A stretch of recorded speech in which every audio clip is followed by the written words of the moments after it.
হাজার হাজার বয়ফ্রেন্ডরা আর তার গার্লফ্রেন্ডকে খুশি করার জন্য যে কোন জায়গায় নিয়ে যাবে কিন্তু পাবনা স্টেশনে যে এত সুন্দর একটা জায়গা আছে সেটা কিন্তু তারা জানে না। এই গাইস, আসসালামু আলাইকুম, আমি হিমেল।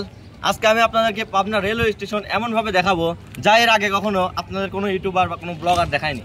ফার্স্টেই আমি আপনাদেরকে যে জিনিসটা দেখাবো সেই জিনিসটা এর আগে আপনারা অনেকবার স্টেশনে এসেও আপনাদের চোখে পড়েনি। আপনারা স্টেশনে বারবার আসেন, বসেন, বাদাম খান, কাপল দেখেন আর চলে যান, কিন্তু এই জিনিসটা কিন্তু আপনারা একবারও দেখেন না। যে জিনিসটা আপনারা দেখার জন্য শহরের থেকে অনেক দূরে চলে যান, কিন্তু এই জিনিসটা যে শহরের খুব পাশেই আছে সেই জিনিসটা কিন্তু আপনারা জানেন না। এই জিনিসটা কিন্তু হাজারো মেয়েদের ক্র্যাশ। এই জিনিসটা মনে করেন হাজার হাজার বয়ফ্রেন্ডরা আর তার গার্লফ্রেন্ডকে খুশি করার জন্য যে কোন জায়গায় নিয়ে যাবে কিন্তু পাবনা স্টেশনে যে এত সুন্দর একটা জায়গা আছে সেটা কিন্তু তারা জানে না।